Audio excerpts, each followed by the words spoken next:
Bonjour à tous. Connaissez-vous le point commun entre Martin Luther King, Steve Jobs ou Donald Trump? Ce n'est pas la couleur de peau, ce n'est pas les opinions politiques et c'est encore moins leur vision du monde, c'est essentiellement, fondamentalement, le charisme. Sans charisme, pas de possibilité de convaincre les hommes et de leur donner foi à une autre vision du monde, que ce soit au niveau politique, entrepreneurial, sociétal ou spirituel, à l'exemple de Gandhi qui a su renverser un empire. Connaissez-vous la différence entre vous et ces leaders? Aucune. Surprenant? Je suis Romain et mon rôle en tant que coach est de vous guider et inspirer à être la meilleure version de vous-même en vous aidant à combler le fossé entre qui vous êtes et qui vous pouvez être. Je crois que chacun de nous a un potentiel et la possibilité de donner du sens à sa vie en choisissant non pas d'être une victime des circonstances, mais un créateur d'opportunités.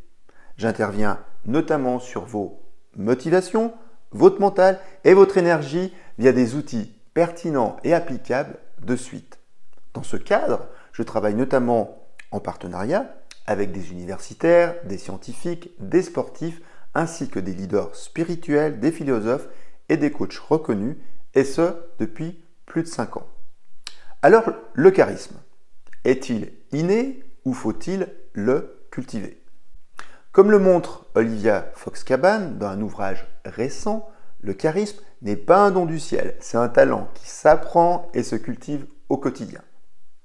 Ce que je vous propose aujourd'hui, c'est de vous offrir en moins de 15 minutes chrono les 3 clés pour booster immédiatement votre charisme.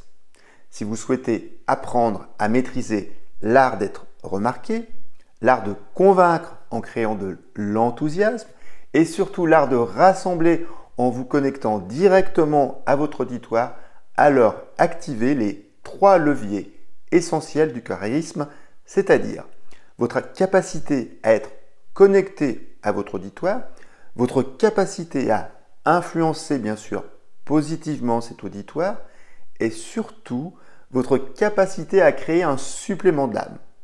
3 mots-clés, présence, pouvoir et chaleur humaine. Voyons donc ensemble le premier levier, la présence. Ici, nous parlons de connexion. C'est comme dans la phrase « I love you », le premier mot c'est « I ». Cela commence par « vous ». En effet, si vous n'avez pas de relation saine avec vous-même, il va être en effet extrêmement difficile d'être connecté à l'autre. Cultiver sa présence, c'est donc être connecté à vous-même, à votre environnement, à votre interlocuteur. Ici, pas de passe-droit, nous parlons d'ancrage, je suis, et de connexion totale à votre auditoire, je suis à vous. Que ce soit au niveau professionnel ou personnel, quand vous avez une interaction, surtout dites non à tout ce qui est arme de séduction massive. Et là, je pense évidemment aux notifications de votre téléphone. Nous sommes du reste témoins et acteurs de ce phénomène depuis plus de 10 ans, avec comme conséquence malheureuse une baisse de notre concentration et de nos capacités cognitives.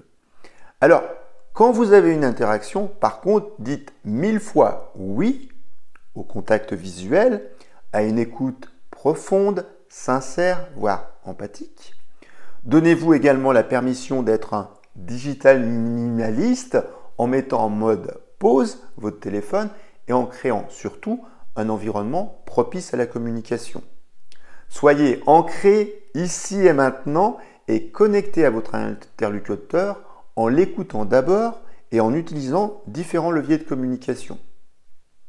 Il y a plus de 20 ans, j'ai travaillé notamment en tant que gestionnaire de patrimoine et au bout d'un an, directeur formation du réseau pour l'un des leaders de la promotion immobilière.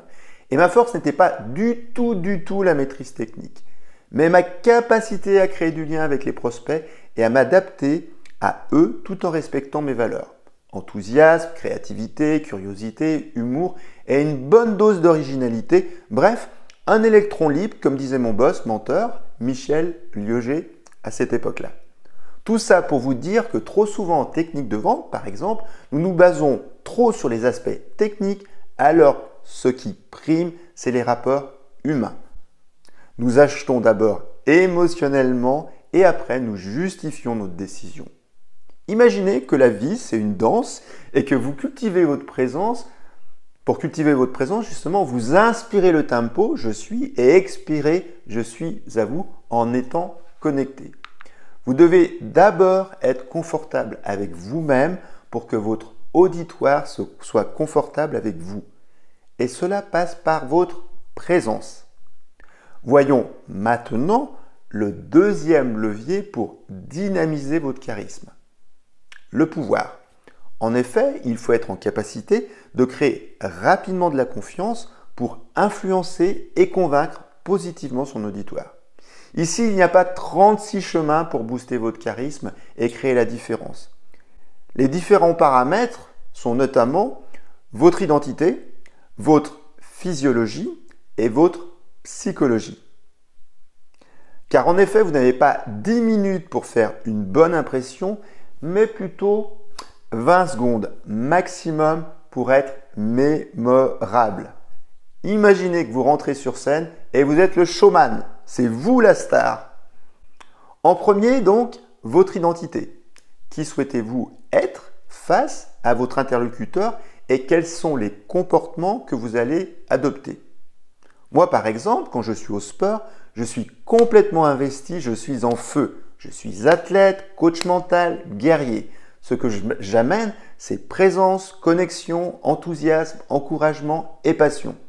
Je peux vous dire une chose, quand vous êtes radiant et que vous donnez le meilleur de vous-même, personne n'est indifférent et on vient vous voir pour comprendre cette présence et cette force. En second, la physiologie et notamment votre attitude, votre posture et votre communication non verbale. Soyez fiers, le corps droit, la tête alignée et respirez en sérénité, notamment par le nez, et souriez. Et également, soyez face à votre interlocuteur en respectant la bonne distance entre vous et lui. Utilisez également vos mains pour créer de l'interaction et asseoir vos propos. Le contact visuel pour créer de la confiance. Et à ce sujet-là, vous avez 3 niveaux de regard. Un niveau de regard professionnel, un niveau de regard plutôt social et un niveau de regard plutôt intime et aussi acquiescer avec votre tête les propos de la personne en face de vous. Pratiquez également l'effet miroir en adoptant les gestes de votre interlocuteur quand ils sont bien sûr positifs ainsi que son langage en répétant simplement 2 à 3 mots-clés. La personne en face de vous va se sentir beaucoup plus en confiance pour notamment partager ses opinions. Jouez également sur la tonalité de votre voix. Par exemple, une voix plus grave pour une femme va asseoir son autorité, à l'image de Margaret Thatcher, qui a été notamment accompagnée par l'acteur Laurence Olivier, ou Elizabeth Holmes, l'ex-CEO de Theranos, dont la voix très grave et le storytelling ont convaincu beaucoup d'investisseurs pour ce qui n'était qu'un fake. Le livre Bad Blood couvre du reste la montée et la chute de Theranos, une start-up biotechnologique de plusieurs milliards de dollars, en montrant que Elizabeth Holmes était comparée au futur Steve Jobs en 2015. Nous avons donc vu l'importance de l'identité et de la physiologie qui vont forcément influencer votre psychologie que vous pouvez également optimiser, notamment via 2 facteurs, en agissant comme un gagnant, c'est-à-dire en épousant les valeurs, les gestes d'une personne à l'image du coach qui va demander à ses nageurs d'adopter la posture d'athlète ayant déjà gagné la course, et le bilan fut sans appel par une amélioration des performances, et deuxièmement, en visualisant et répétant des souvenirs positifs de succès précédents. Imaginez que vous avez une boîte à cookies et que chacun de ces cookies, c'est un de vos succès liés à différentes situations. C'est super efficace notamment avant de monter sur scène ou de jouer un match important. Le meilleur exemple, c'est le footballeur Pelé qui préparait son mental avant match pour créer cette présence, cette fluidité et cette autorité naturelle sur le terrain. Juste après l'échauffement, Pelé regagnait les vestiaires et s'isolait complètement pour se faire 3 films. Une projection de son enfance, où il se revoyait jouer sur les plages du Brésil avec joie et enthousiasme. Une projection des moments forts de sa carrière à son meilleur niveau. Et une projection finale, où simplement il imaginait le match à venir avec les mêmes gestes, la même fluidité et joie de jouer au foot.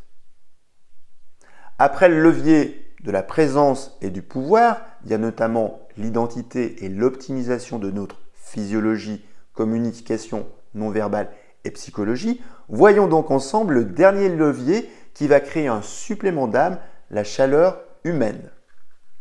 En effet, sans chaleur humaine, pas de magie. C'est le dernier étage de votre fusée et c'est aussi un élément fondamental du leadership. C'est par exemple savoir montrer sa vulnérabilité, comme l'un de mes mentors, Brian Jobson d'Optimize Me, qui face à plus de 1000 personnes était complètement submergé par l'émotion. C'est aussi se retrouver face à Tim Cook et voir à travers son regard une qualité fondamentale, l'empathie. J'ai eu, du reste, l'occasion de le rencontrer quand je travaillais au siège européen d'Apple. C'est ces instants magiques qui vont vous rendre mémorable aux yeux de l'autre. Un des secrets du leadership, c'est aimer l'autre pour ce qu'il est. Ne jugez pas, aimez la personne, voyez avant tout un potentiel, une flamme intérieure, un champ des possibles que vous pouvez écouter et aussi inspirer. J'adore du reste la notion de care qui veut dire prendre soin en anglais et qui est pour moi la finalité du leadership. Être un leader, c'est servir et servir, c'est prendre soin. J'utilise du reste, dans différentes situations, l'acronyme CARE qui nous vient notamment d'Alden Mills, un ex-Navy SEAL, l'élite de l'armée américaine. Et dans CARE, vous avez le C comme connexion, le A comme achieve, c'est-à-dire réaliser un objectif ensemble, le R très important comme respect. Simplement, un climat de respect mutuel va créer un climat de contribution et lorsque vous créez un environnement positif d'échange, vous éliminez également chez l'autre la peur d'être ignoré, humilié et c'est fondamental dans la gestion d'une équipe car vous mettez en place un cercle de sécurité où tout le monde peut s'exprimer librement. Et dernier élément du CARE, la lettre E comme empower, c'est-à-dire rendre autonome la personne. Donc si vous souhaitez booster votre chaleur humaine, je vous recommande de cultiver votre gratitude tous les jours, de faire preuve de compassion et d'encouragement en voyant en l'autre des qualités. Pour mettre en pratique ces 2 recommandations, tenez notamment un journal de gratitude en notant chaque jour 3 choses positives. Comme je l'indiquais du reste dans une vidéo précédente, les 4 dimensions de l'énergie en citant Robert Emmons, les personnes qui adoptent un journal de gratitude sont 25% plus heureuses, dorment une demi-heure de plus et font de l'exercice 33% de plus chaque semaine par rapport aux personnes qui ne tiennent pas ce principe de gratitude. Au niveau de l'encouragement, je vous invite à regarder l'autre sous le filtre de vertu en action et non sous le filtre de la critique. Je pense que chacun de nous fait de son mieux en dépit de situations complexes.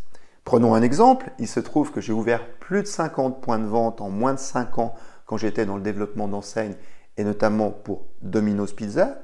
Et il est fréquent dans ces unités d'avoir des étudiants et j'aimais discuter avec eux pour comprendre leur vision du monde et aussi faire le lien entre leur contribution et les qualités développées grâce à cette expérience.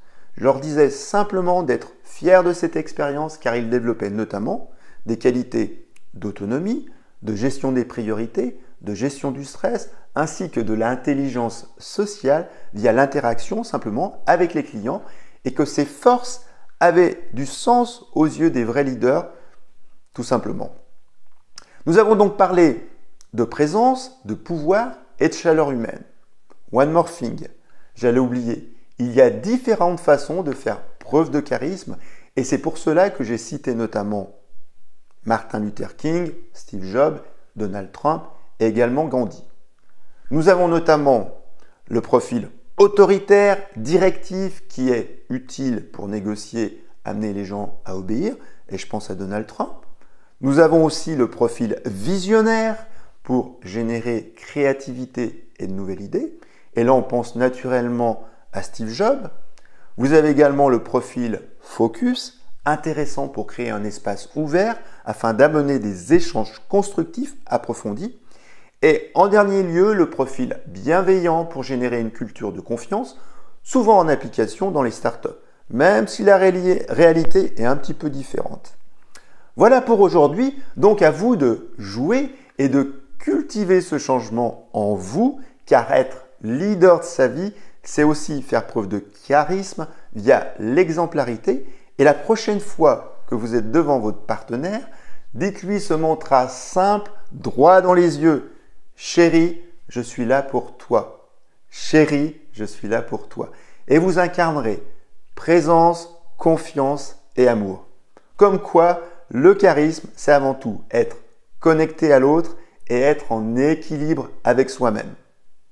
Pour aller dans ce sens et en exercice pratique, je vous demande simplement de penser à des personnes charismatiques autour de vous et de voir leurs points communs pour être bien sûr inspiré. Si vous aimez cette vidéo, mettez des commentaires et des feedbacks, c'est le plus important pour moi. En tout cas, merci et à bientôt pour la prochaine contribution. Bye bye!